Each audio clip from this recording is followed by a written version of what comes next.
പറയേണ്ട സഹോദരങ്ങളെ ഇത്രയും മതി. ഇതിനപ്പുറത്തേക്ക് ഏത് വിഷയമാ പറയേണ്ടത്? ശുജായി ചോദിച്ചതുപോലെ ബുദ്ധി കൂർമ്മതയുള്ളവർക്ക് അല്പമാത്രം പോരെ.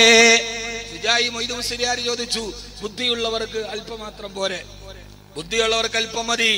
അള്ളാഹു നമ്മുടെ ഭാര്യമാരെ ആ രീതിയിൽ അള്ളാഹു ആക്കി തരുമാറാകട്ടെ. ഭാര്യ എന്ന് പറയുന്നത് മാറ്റക്കച്ചവടമല്ല. ഒന്ന് ഇഷ്ടപ്പെട്ടില്ലെങ്കിൽ അള്ളാഹു ഒരു മനുഷ്യന് അപലക്ഷണം ഉണ്ടെങ്കിൽ 3 കാര്യത്തിലേ ഉള്ളൂ.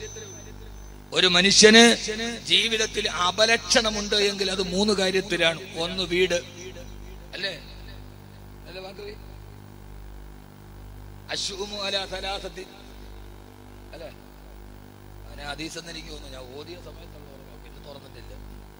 മിഷ്കാത്തിലെ ഹദീസിന്റെ ഷറഹിൽ പറയുന്നുണ്ട് അശ്ഉമു, അല്ലേ? മിഷ്കാത്ത് മിഷ്കാത്തിന്റെ ഷറഹിൽ പണ്ടങ്ങാണ്ട് ഓതിയതാണ്. ഈ വാത് പറച്ചിലല്ലാതെ വേറൊന്നിനും സമയം കിട്ടൂല. ഷുമ് അപലക്ഷണം എന്ന് പറയുന്നത് 3 കാര്യത്തിലാണ്. 3 കാര്യം ഒരു പുരുഷൻ ഒത്തുകിട്ടിയാൽ അവൻ ലോകത്തിലെ വിജയിയാണ്. ഒന്ന്, വീട്, നല്ല വീട്, സമാധാനമുള്ള സന്തോഷമുള്ള വീട്. ചില വീടുകൾ വെച്ചാൽ ചില ആളുകൾ അതോടെ തകർന്നു പോകും. തൃശ്ശൂർ ജില്ലയിൽ ഒരു വീടുണ്ട്, ഞാൻ കാണാൻ വേണ്ടി പോയി. ആ മനുഷ്യന് ഗൾഫിൽ നല്ല കായുണ്ടായപ്പം വെച്ച വീടാണ്. പണി തുടങ്ങി 32 ബെഡ്റൂമാണ്. എത്ര? ഒരു ബെഡ്റൂമിടെ കയറിയാൽ പിന്നെ ഇറങ്ങണ എതിരാന്ന് അറിയില്ല. അതിനകത്ത് കയറിയാൽ നമുക്ക് വഴി തെറ്റി പോകും. അത് പണിത് വാർത്തൊക്കെ തീർന്നു. 32 ബെഡ്റൂമുണ്ട്. ആ സമയത്താണ് അന്ന് ദുബൈയില് UAE എക്കോണമിക് ക്രൈസിസ് ഉണ്ടാക്കുന്നത്, സാമ്പത്തിക പ്രതിസന്ധി ആദ്യത്തെ. അതോടെ അത് തിന്നു. ഇപ്പോ അത് പൂർത്തിയാക്കണമെങ്കിൽ 6 കോടി വേണം. ഇനി അത് വിൽക്കാന്ന് വിചാരിച്ചാൽ വേറെടുത്ത് വാങ്ങിക്കൂല. അങ്ങനെ തന്നെ കിടപ്പുണ്ട്. വീടൊക്കെ വെക്കുന്ന കാര്യത്തിൽ നമുക്ക് ചില പ്ലാനും പദ്ധതിയൊക്കെ ഉണ്ട്. ഇങ്ങനെ അങ്ങോട്ട് നമ്മളങ്ങനെ ആവാൻ പാടില്ല. അതിനിട്ട് ഒരാൾ മേടിക്കുവോ? ഇല്ല. ഇനി അത് പൂർത്തിയാക്കാൻ പറ്റുമോ? ചിരിക്കാനും പറ്റൂല, കരയാനും പറ്റൂല. യഥാർത്ഥത്തിൽ മതിയായ സൗകര്യങ്ങളുള്ള ഒരു വീട്, അൽഹംദുലില്ലാഹ് തെറ്റൊന്നുമില്ല. പക്ഷേ ഒന്ന് വീടാണ്. 2, അള്ളാഹു നമ്മുടെ വീട് നല്ല വീടാക്കി തരട്ടെ. ചില വീടുകളിൽ ചില പ്രയാസങ്ങളൊക്കെ ഉണ്ടാവും, അത് മാറ്റാൻ വഴികളുണ്ട്, ആ വഴി പോയിക്കോളൂ. 2, വാഹനം, അല്ലെ? വാഹനം, നല്ല ഒരു വാഹനം. നമ്മൾ പറയില്ല ആ വണ്ടി നല്ല ബറക്കത്താണ്, ഓ ആ വാഹനം എന്താ ഒരു ബറക്കത്ത്. അങ്ങനെയുണ്ട്, ഒരു ബറക്കത്തുള്ള ഒരു വാഹനം കിട്ടുക. ചില ആളുകൾ ചില വണ്ടിയൊക്കെ എടുത്ത് അതോടെ അവന്റെ ജാതകം തന്നെ തിരിച്ചിടും എന്ന ആളുകൾ, ഹിന്ദുക്കളൊക്കെ പറയാറുണ്ട്. നമുക്ക് പിന്നെ ജാതകം എണ്ണാൻ കിട്ടുന്നില്ല, അവൻ അതോടെ തീർന്നു. ചില 12-10 SC ലോറിയൊക്കെ എടുത്താൽ ചിലപ്പോൾ അവൻ തീരണ അതിനകത്ത്. 3 വീട്, വാഹനം, 3 ഭാര്യ. ഈ ഭാര്യ എന്ന് പറയുന്ന സാധനം കിട്ടിയാ കിട്ടിയതാണ്. ഇല്ലെങ്കിൽ തുഷീബുക്ക കപില മഷീബിക്ക. അലി റളിയല്ലാഹു അൻഹു പറയണ പോലെ നരയ്ക്കാൻ പ്രായം എത്തുന്നതിന് മുമ്പേ നീ നരയ്ക്കാൻ തുടങ്ങും. തുഷീബുക്ക, ഭാര്യയെ കുറിച്ച് പറഞ്ഞ തുഷീബുക്ക കപില മഷീബിക്ക. നരയ്ക്കാൻ പ്രായമായിട്ടില്ല, അതിന് മുമ്പേ നര തുടങ്ങി. എന്താ കാര്യം? ഭാര്യ വളങ്ങടങ്ങടെ ഇടങ്ങേറായിട്ട് തലയൊക്കെ അങ്ങോട്ട് ചൂട് പിടിച്ചിട്ട് നരയ്ക്കാൻ തുടങ്ങും. പെണ്ണ് എന്ന് പറയുന്ന സാധനം അള്ളാഹു നൽകുന്ന വലിയൊരു അനുഗ്രഹമാണ്. പോയി പെണ്ണ് കണ്ടു, ആളുകളൊക്കെ പറയണൊക്കെ കേട്ടിട്ട് കൊള്ളാന്ന് കരുതി കെട്ടി. പിന്നല്ലേ ഇത് അറിയണത്, ഈ സാധനം നോക്കിയിട്ട് കെട്ടാ. ഇത് ചക്കയൊന്നും അല്ലല്ലോ, കുത്തി നോക്കിയിട്ട് കെട്ടാൻ. ചക്ക എന്താ പറയണ? ചക്ക ഇങ്ങനെ നമ്മള് മൂത്തോന്നറിയാൻ വേണ്ടി ഇവിടെ എന്താ പറയാ,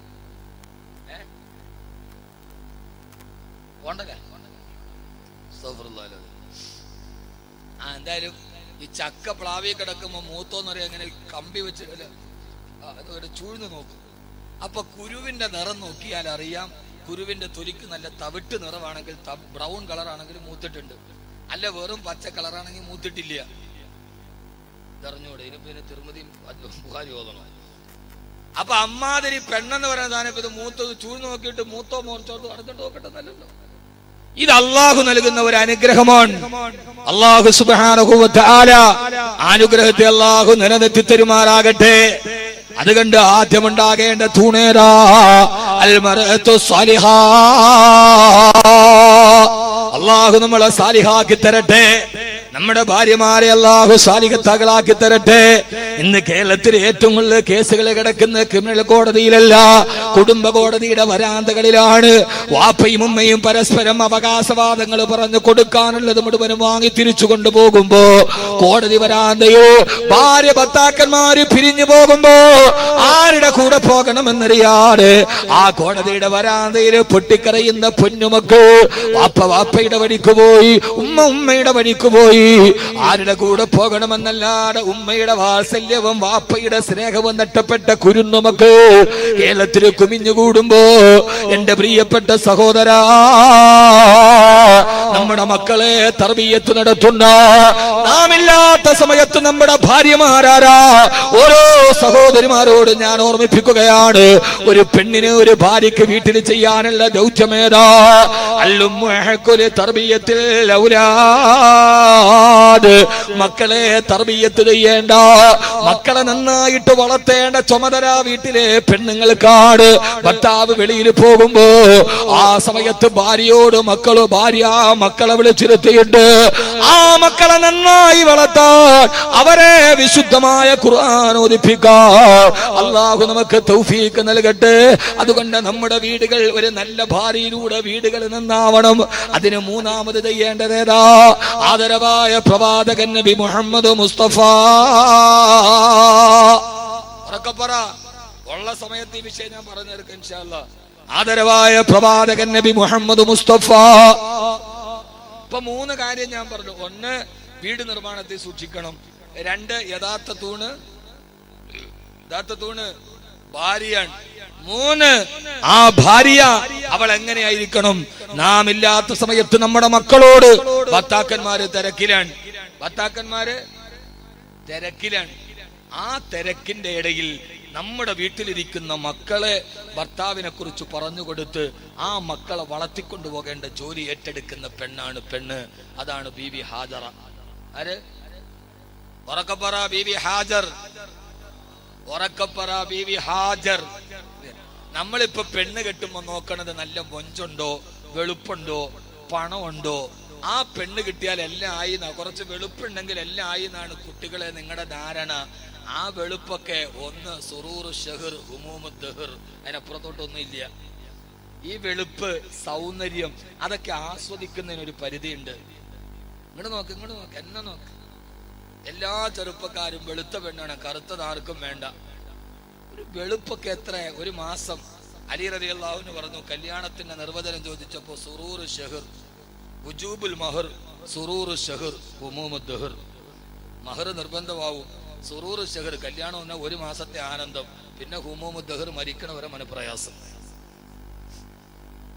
ഇതാണ് കല്യാണം എന്ന് അലി റളിയല്ലാഹു അൻഹു രേഖപ്പെടുത്തിയതുപോലെ യഥാർത്ഥത്തിൽ ഞാനൊരു ഭാര്യയെ നിങ്ങൾക്ക് പരിചയപ്പെടുത്തി തരാം. പറഞ്ഞുതരട്ടെ? അള്ളാഹു നമ്മുടെ ഭാര്യമാരെ അങ്ങനെ ആക്കട്ടെ. വെളുപ്പ് വേണ്ട, മൊഞ്ചത്തി വേണമെന്നില്ല. മലപ്പുറംകാര് പറഞ്ഞ പോലെ അങ്ങനെ സൊങ്കു സൊറുക്കും ഒന്നും ഇല്ലെങ്കിലും ഓളൊരു ഓളാണ്, അങ്ങനെ ആവണം. അതേതാണ് അവൾ? ഒരു പെണ്ണ്. എൻ്റെ പൊന്ന് കാസർഗോഡ് കുട്ടികളെ, നിങ്ങളോട് വലിയ ഇഷ്ടത്തിൽ ഞാൻ പറയാം, സൗന്ദര്യം മാത്രം നോക്കരുത്. കാരണം അസാഹുസ്നുഹുന്ന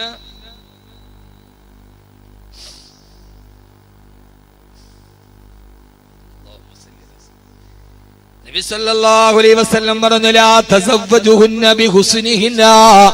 സൗന്ദര്യം മാത്രം നോക്കിയിട്ടൊരു പെണ്ണിനെ വിവാഹം കഴിക്കരുത്. അവളുടെ സൗന്ദര്യം അവളെ അഹങ്കാരിയാക്കിയേക്കാം. വെറും വെളുപ്പ് മാത്രം നോക്കിയിട്ട് പെണ്ണ് കെട്ടല്ലേ.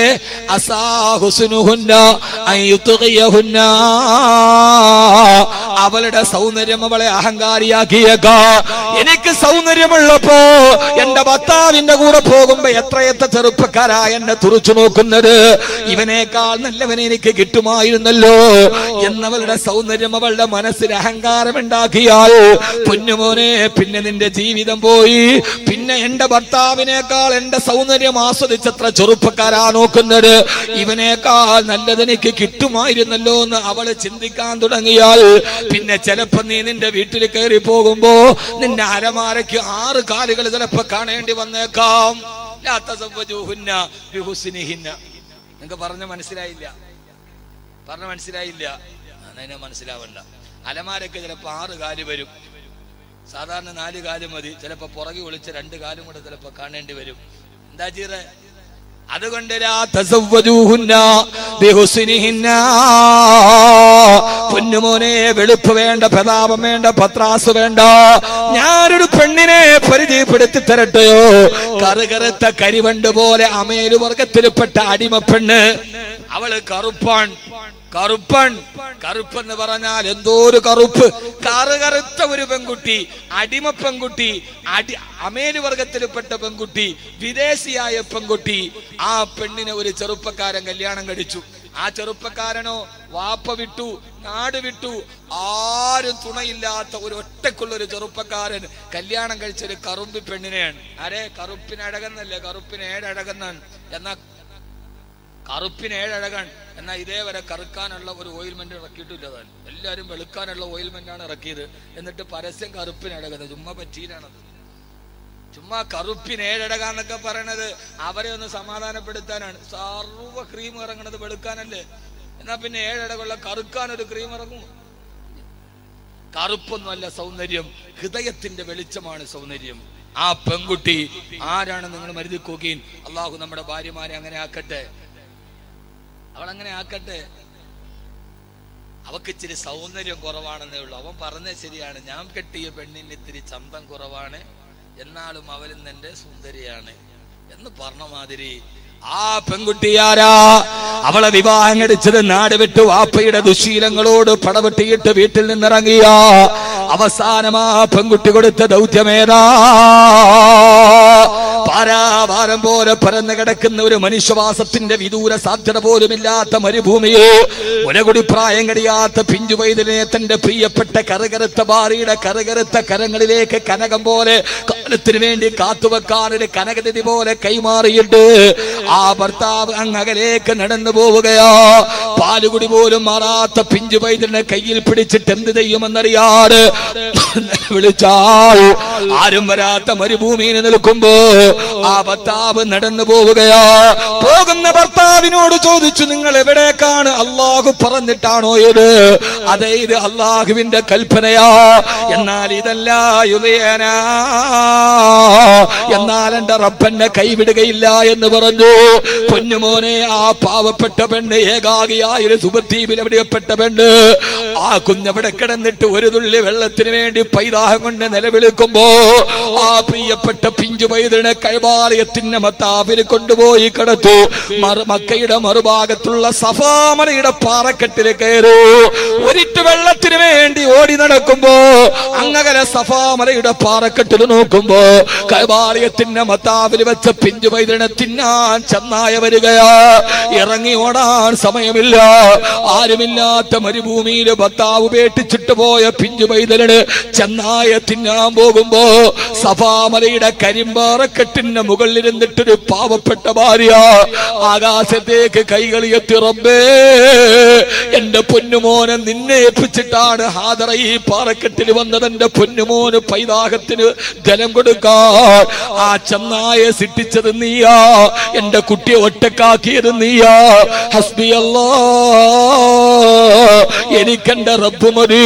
പൊന്നുമാറോ, കാസർഗോട്ടെ പ്രിയപ്പെട്ട സഹോദരിമാരോട് ഭർത്താവിന്റെ ചാരത്തോട്ടണഞ്ഞ ഒരു പെണ്ണ് കടിക്കാമെന്ന് ചെന്നായ വെള്ളവും കൊണ്ട് ഉമ്മ വരുന്നത് വരെ ആ കുഞ്ഞിന് കാവലിരിക്കുമ്പോ ആ കയ്യിൽ കെട്ട മരുഭൂമിയിൽ കിട്ടിയ ചോര പൈതലിന് 9 വയസ്സ് വരെ വളർത്തി ഉമ്മ. 9 വർഷം ചരിത്രത്തിന്റെ പിൻബല പ്രകാരം 9 വർഷം കഴിയുമ്പോ അന്ന് ഉപേക്ഷിച്ചു പോയ ഭർത്താവ് വരികയാണ്. വന്നവിടെ വന്നപ്പോ പ്രിയപ്പെട്ട ഉപ്പാനെ കയ്യിൽ പിടിച്ച് സ്വീകരിച്ചിരുത്തി മകനായി ഇസ്മായിൽ. ഉപ്പയോട് പരിഭവം പറഞ്ഞില്ല, ഉപ്പയോട് പരാതി പറഞ്ഞില്ല. ഉറങ്ങിക്കിടന്ന് എഴുന്നേറ്റ് പറയുന്നു, ഉപ്പാ, ഓ ഹാദറ, അല്ലാഹു നമുക്ക് തന്ന പൊന്നുമോന്റെ കരുത്തിറക്കണം. ചിന്തിച്ചു നോക്ക്, ഇത് വിക്ടർ യുഗോയുടെ നാടകമല്ല, ഇത് ഷെർലക് ഹോംസിന്റെ കഥാപാത്രമല്ല, ഇത് KPSCയുടെ നാടകമല്ല. എഴുന്നേറ്റ് പറയുമ്പോ 8 വർഷം നിങ്ങൾ എവിടെയാന്ന് ചോദിച്ചില്ല. ഞാൻ വളർത്തി എന്റെ കുഞ്ഞിനെ തരൂലാന്ന് പറഞ്ഞില്ല. പടച്ചിറപ്പ് പറഞ്ഞതല്ലേ കൊണ്ടുപോയിക്കൊള്ളൂ. മൂർച്ചയുള്ള പിച്ചാത്തിപ്പിടിയും വലത്തെ കയ്യിൽ തിരികെയുണ്ട്. തന്റെ പൊന്നുമോന്റെ കൈ പിടിച്ചിട്ട് ഭർത്താവ് പോകുമ്പോ വാതിൽ പടിയിൽ നിന്ന് പൊട്ടിക്കരഞ്ഞില്ല പെങ്ങള്. മാനത്തട്ടകസിച്ച് നിലവിളിച്ചില്ല. ചരിത്രം പിന്നെയും ഗതിമാറുകയാണ്. ആരാരും കടന്നു വരാത്ത കരിമ്പാറക്കെട്ടില് പൊന്നുമോനെ മലത്തിക്കിടത്തിയിട്ടു. മൂർച്ചയുള്ള കത്തിയെടുത്ത് കഴുത്തിലേക്ക് വെക്കുമ്പോ, ഉപ്പാ ഞാൻ നിങ്ങളോടൊരു കാര്യം പറയട്ടെ. എന്താണ് മോനെ, എന്താണ് മോനെ? ഉപ്പ എന്നെ കമഴ്ത്തി കിടത്തുപ്പാ. എന്റെ മുഖത്ത് നോക്കിയിട്ട് ഉപ്പാക്ക് കഴുത്തിറക്കാൻ പറ്റില്ല. അങ്ങനെ ചെയ്യാതെ വന്നാൽ അല്ലാഹുവിന്റെ കോപം എന്റെ ഉപ്പാക്ക് കിട്ടില്ലേ? അതുകൊണ്ട് എന്റെ മുഖത്ത് നോക്കിയിട്ട് കഴുത്തിറക്കാൻ എന്റെ ഉപ്പക്ക് കൈക്ക് കരുത്തില്ല. അതുകൊണ്ട് എന്നെ കമഴ്ത്തി കിടത്തുപ്പ. എന്നിട്ട് പറഞ്ഞു, ഉപ്പ രണ്ടാമത് എന്റെ കൈയും കാലും കെട്ടിവെറുക്കണം. എന്തിനാ മോനെ? എന്റെ കഴുത്തിറത്തിട്ട് വേദന കൊണ്ട് പൊന്നുമോൻ കൈകാലിട്ടടിച്ച് പിടയുമ്പോ ഉപ്പാടെ മനസ്സ് പതറിപ്പോകും ഉപ്പ. അതുകൊണ്ട് എന്റെ കൈയും കാലും കെട്ടിവെക്കണേ. മൂന്നാമത് പറഞ്ഞു, ഉപ്പാ ഉപ്പാ ഞാൻ എന്റെ കഴുത്തിറത്ത് കളഞ്ഞാൽ പിന്നെ എന്റെ രക്തം പറ്റിയ കുപ്പായം എന്റെ ഉമ്മ ഹാദറയെ കാണിക്കരുത്. കടുത്തിറക്കുന്ന നേരത്ത് മോൻ പറയാണ്, എന്റെ രക്തം പറ്റിയ കുപ്പായം എന്റെ ഉമ്മ ഹാദറ ബീവിയെ കാണിക്കരുത്. എന്റെ ഉമ്മാക്കത് സഹിക്കാൻ കഴിയില്ല ഉപ്പാ. ഞാൻ എന്റെ പ്രിയപ്പെട്ട സഹോദരങ്ങളോട് ചോദിക്കട്ടെ, ഞാൻ നിങ്ങൾ അടക്കമുള്ള ഭർത്താക്കന്മാരോട്, 9 വർഷക്കാലം ഭർത്താവ് ഫലസ്തീനിൽ കിടക്കുമ്പോ തിരിച്ചു വന്ന് കഴുത്ത് വെട്ടാ നേരത്ത് ഉപ്പാ എന്ന് പറഞ്ഞിട്ട് ഉപ്പാടെ കത്തിക്ക് മുന്നില് കഴുത്ത് നീട്ടിക്കൊടുക്കുന്ന അനുസരണയുള്ള മകനെ ഈ 9 വർഷം കൊണ്ട് ഇബ്രാഹിം നബിക്ക് കൊടുത്തതാരാ? അത് മറ്റാരുമല്ല, തന്റെ ഇബ്രാഹിം എന്ന ഭർത്താവ് അകലെ കിടക്കുമ്പോ ഓരോ സമയത്തും തന്നെ മകനായ ഇസ്മായിലിനോട്, പൊന്നുമോനെ ഉപ്പ നമ്മളെ ഇട്ടിട്ട് പോയെന്ന് പറഞ്ഞ് ഉപ്പയെ വെറുക്കരുത്. ഉപ്പ അല്ലാഹുവിന്റെ ദീനിന് വേണ്ടി പോയതാണ്. ഉപ്പ പാവമാണ് മോനെ, ഉപ്പ പാവമാണ് മോനെ. ഉപ്പയില്ലാത്ത സമയത്ത് ഉപ്പാടെ കട്ടതയുടെ കഥകൾ പറഞ്ഞു കൊടുത്തു ഉപ്പയുടെ മനസ്സിൽ സ്നേഹം കൊടുത്ത ആ മനസ്സിൽ ഉപ്പയെ ചിരപ്പതിട്ട് നടത്തിക്കൊടുത്ത ഭാര്യ ഹാജറ. പെങ്ങളെ ചെറുപ്പക്കാരാ, നമ്മുടെ വീടിന്റെ ബലവത്തായ തൂണത നമ്മൾ നമ്മുടെ വീട്ടിലില്ലാതിരിക്കുമ്പോ ഓരോ സമയത്ത് ഭക്ഷണം വിളമ്പി മക്കളുടെ മുമ്പിൽ കൊടുക്കുമ്പോ, മക്കള് ഈ ഭക്ഷണം ഏതെന്നറിയോ?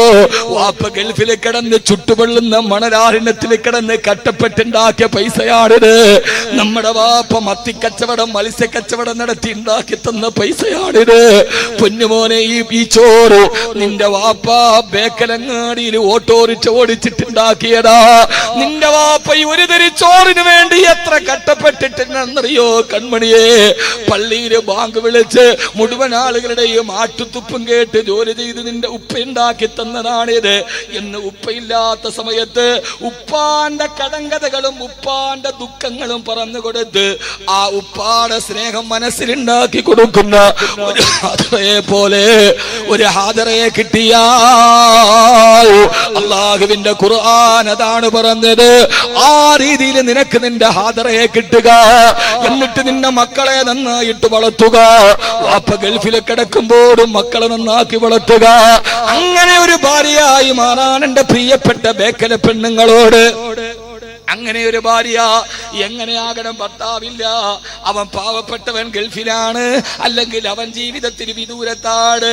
ആ സമയത്ത് തന്നെ മക്കളെ പഠിപ്പിച്ചു കൊടുക്കുന്ന കേരളത്തിന്റെ ആത്മീയതയുടെ ഏറ്റവും വലിയ താരകമായ കടലുണ്ടിപ്പുഴയുടെ തീരങ്ങളുടെ തൊട്ടടുത്ത് ഈ ലോകത്തിന് ശാന്തിയുടെ മന്ത്രം പറഞ്ഞു കൊടുത്ത നമ്മുടെ പ്രിയപ്പെട്ട നേതാവ് പാണക്കാട് സയ്യിദ് മുഹമ്മദ് അലി ശിഹാബ് തങ്ങളുടെ പൊന്നുമോന് വാപ്പയെ നടനത്തിലും പാപത്തിലും അതേപടി അനുഗ്രഹിച്ച മഹാനായ പാണക്കാട് മുനവ്വർ അലി ശിഹാബ് തങ്ങൾ ഗൾഫ് സത്യധാരിയുടെ ലോഞ്ചിങ്ങിൽ ഒരു ലേഖനം എഴുതുന്നുണ്ട്.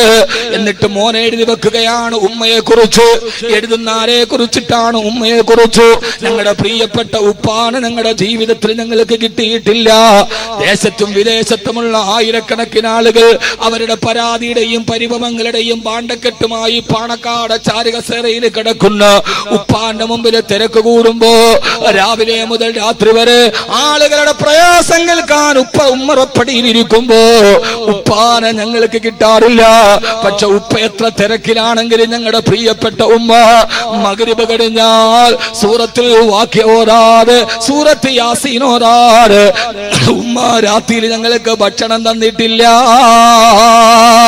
ആരാണ് എഴുതി വെക്കുന്നത്? പാണക്കാട് സയ്യിദ് മുഹമ്മദ് അലി ശിഹാബ് തങ്ങളുടെ ഭാര്യയെ കുറിച്ചു സയ്യിദ് മുനവ്വർ അലി ശിഹാബ് തങ്ങൾ തന്റെ ഉമ്മയെ ഓർമ്മിപ്പിക്കുകയാണ്. ആരാണ് എന്റെ ഉമ്മ? വാപ്പയുടെ തിരക്കിന്റെ ഇടയിൽ യാസീനോടാടെ മക്കളെ